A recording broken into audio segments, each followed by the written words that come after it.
Okay po, topic po natin ngayon para sa edad 40 pataas. I'm sure marami kayo napapansin pag edad 40, 50, 60, yung mga pagbabago sa katawan, panghihina ng katawan, at syempre lahat tayo darating dito, nagkakaedad. Pero magugulat kayo sa mga sintomas. Diba? Unang-una, mapapansin nyo, lalo na pag 50-60, parang lumiliit yung muscle ko. Ano ba nangyayari? Parang nagsasag yung skin para bumabagsak dito. Parang nakakalbo siya, di ba? Tapos makikita mo ang itsura mo sa salamin, di ba? Dati maayos, diretso. Ngayon, bakit parang nagsasag yung skin, bumabagsak yung lumiliit yung muscle. Actually, yung muscle natin, pag edad 30, ang muscle natin malaki. O kung sa hita, ganito kalaki ang muscle. Pag edad 50, halos ganyan na lang yung muscle, liliit na siya. Pag edad 65, maliit na lang. Halos 50% ng muscle mass natin nawawala pag edad. At dahil dito, mapapansin nyo, parang hindi ka na makaakyat ng hagdanan, mas mahirap na tumayo pag umuupo, mas masikip na yung katawan, so lumiliit yung muscle mass natin. Kaya mamaya tuturo ko yung mga tamang pagkain dapat nyo kainin para ma-maintain yung lakas ng katawan natin. Kasi lahat talaga nag-iedad, humihina. Yan ang normal path. Bukod dito sa panghihina, syempre iba nakukuba din. Pag lalo nakukuba, hirap din huminga. Bukod sa muscle na humihina, ibang parts ng katawan natin may apektado din. Puso. Pag ang puso, edad 40, 50, makikita nyo, mas matigas na yung puso eh. So, mas mabilis ka na hingalin pag umaakyat ka na hagdanan. Mapapansin nyo sa puso, mas mabilis ang tibok. Okay, edad 60 years old, ang tibok ng puso, baka 80 to 90 na, bumibili, sabihin, mas hirap na siya. Mas marami ng skip beats, mas tumatalo na rin yung puso. Yan, kahit sa pulso, nag-iiba na siya. Sa high blood, tumataas din konti. So, humihina ang puso, tumitigas yung mga ugat natin. Sa baga, mas mahirap na rin huminga, parang laging kulang. Yung iba, laging may plema, kasi nga, humihina din yung baga. Sa tiyan, marami nagbabago sa tiyan. Yung panunaw mo, ayaw nang matunaw, lagi nang tuyo ang bibig. Diba? Ang laway ng may edad, kumukonti. Pagising mo, tuyo-tuyo ka. Paano nga? Nada-dry mouth ka na eh.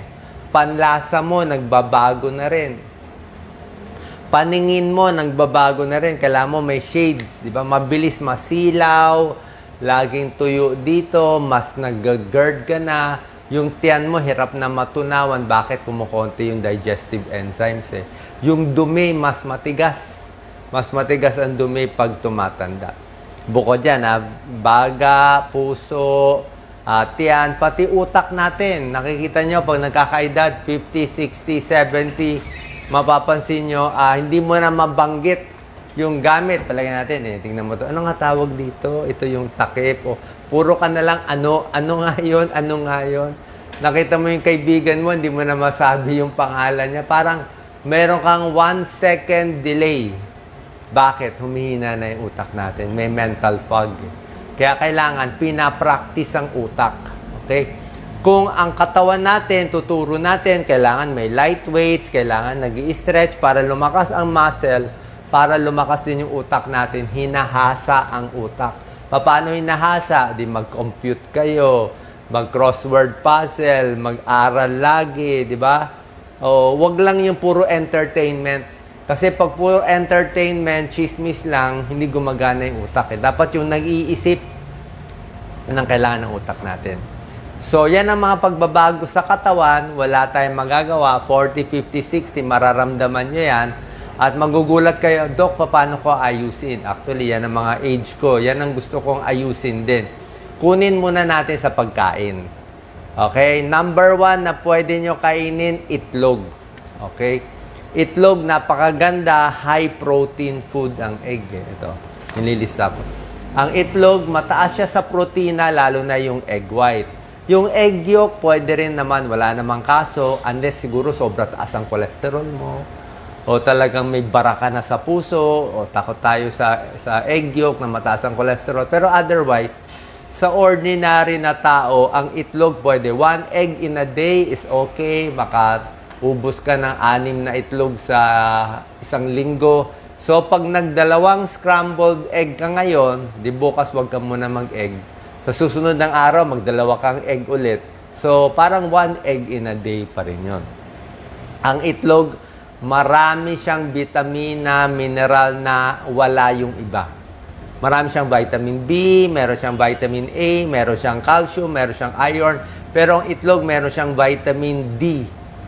Vitamin D, yung pag nagpapaaraw tayo, vitamin D, meron yung itlog. Ang itlog, meron siyang choline. Ang choline, alam ng mga neurologists yan, acetylcholine, ginagamit yan sa utak natin. So, meron siyang choline para sa utak.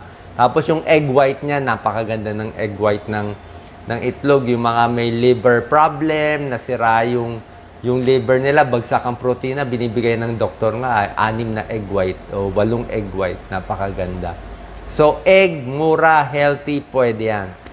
Number 2, healthy foods, isda. Okay?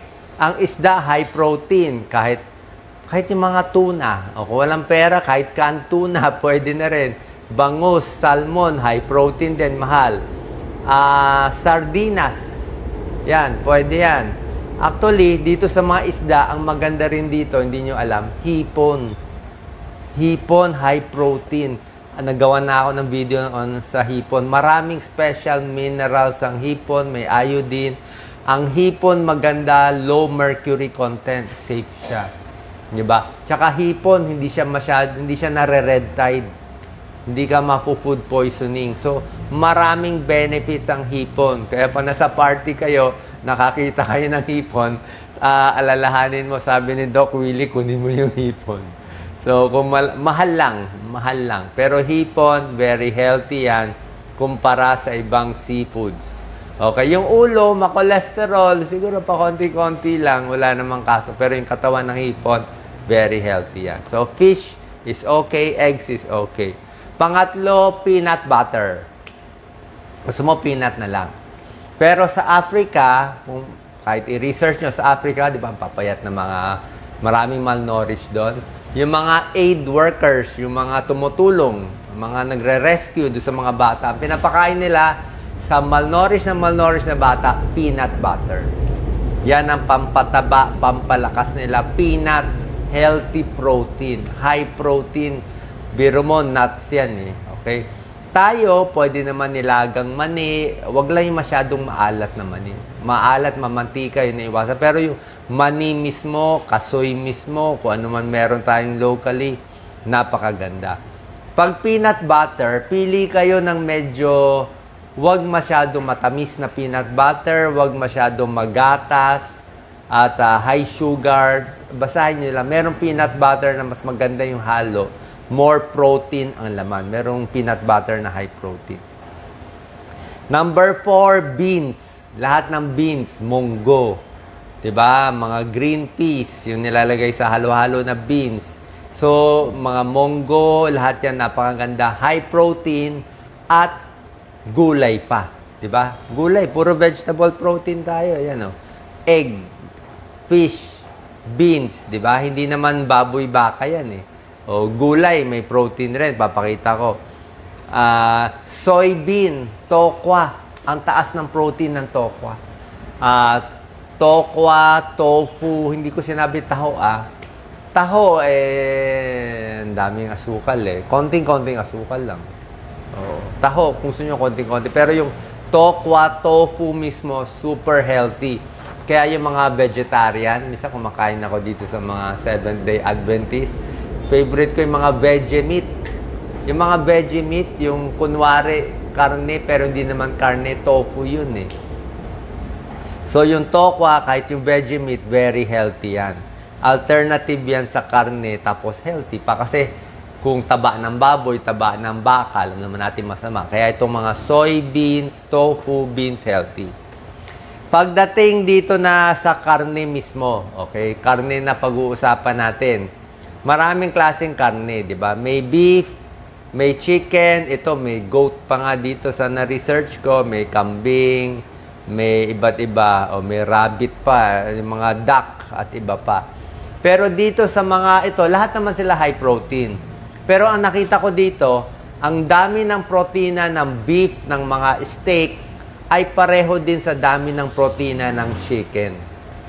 So, yung white meat ng manok, pwede na yun. Mas safe pa rin yung manok kaysa sa puro baboy at baka. Especially, sa tulad ko, kami mga lalaki na may prostate problem, di ba? Kaming mga lalaki na may prostate problem, lumalaki yung prostate, takot kami yung prostate maging masamang bukol, di ba? Takot kami. Yung beef, binabawasan. I'm sure hindi nyo pa naririnig to. Turo yan ng urologist ko. I-check nyo rin sa mga medical research. Basta may prostate problem, huwag masyado maraming steak, huwag masyado maraming beef. Pag sinobrahan mo, masama sa prostate, di ba? Pero pag isa-isa lang, wala nang problema. Beef steak, paminsan-minsan. Yung araw-araw steak, hindi rin maganda. Tsaka pag high protein, nakita nyo naman, pwede rin masira yung kidneys masyado. Yung chicken, yung manok, nilagang manok, sabaw ng manok, mas okay yun. Mas gentle sa kidneys, mataas din yung protina, pampalakas. Nalala ko nga si Manny Pacquiao dati meron siyang kalaban nung talagang height niya na may kalaban siya na magagaling. Ang kinakain niya nun, nilagang manok, nakita ko yun. Kanin, di ba? Tsaka gulay, tsaka manok. Kasi chicken, very healthy. Okay? Next, pwede rin ang oatmeal. Yan, maganda oatmeal. Di ba? Puro healthy tinuturo sa inyo. Ang oatmeal kasi, pampababa ng cholesterol. Proven yan. Oatmeal everyday sa umaga, bababa cholesterol nyo. Kung may problema kayo sa cholesterol, mag-oatmeal kayo everyday. Bababa ng 25 points ang cholesterol nyo, baka matanggal nyo pa yung gamot nyo. Pag nag-normal ng cholesterol nyo, balik kayo sa cardiologist nyo. Baka sabihin niya, hindi mo na kailangan yung atorvastatin, simvastatin, nakuha mo sa oatmeal. Okay? Si Doc Lisa dati nag-oatmeal, kaya lang nagugutom eh. Gusto niya minsan kanin. Yan. Kanin, pampataba. Pero kung kaya niya lasa ng oatmeal, okay yan. Vegetable protein, also very nice. Ano bang vegetable sources of protein na mataas? Diba? Gulay. Spinach, may protina, broccoli at cauliflower. Spinach, broccoli, cauliflower, 45% yung mga protein sources yun matataas. Mushroom, matataas din. Pero yung mga kangkong natin, pwede na rin yan. So, broccoli, cauliflower, spinach, basta green leafy, high iron, high protein, pwede na. Pagdating sa seafoods na favorite ninyo, ito favorite ninyo, babanggitin ko yung seafoods. Shrimp, hipon, tahong, gusto nyo tahong, di ba?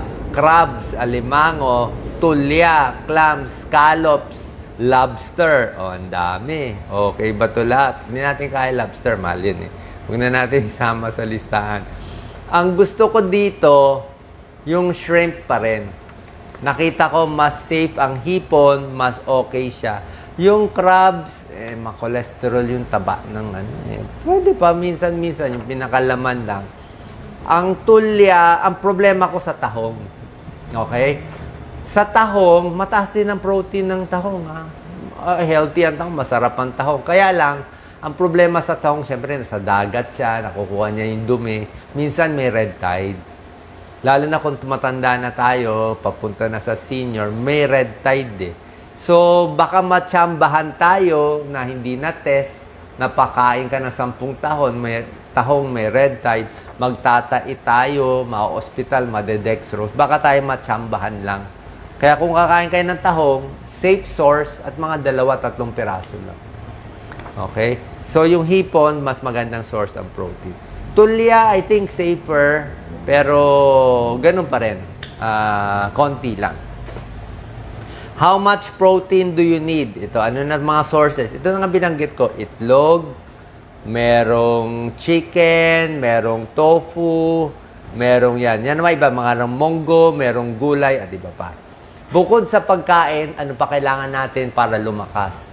Wala tayong choice pag tumatanda tayo. Ito pa napapansin ko, sumisikip ang katawan. Para tayong plastic na nakabalot. Masikip lahat. Yung fascia, masikip. Dati, kaya mo todo-todo. Ngayon, parang kulang.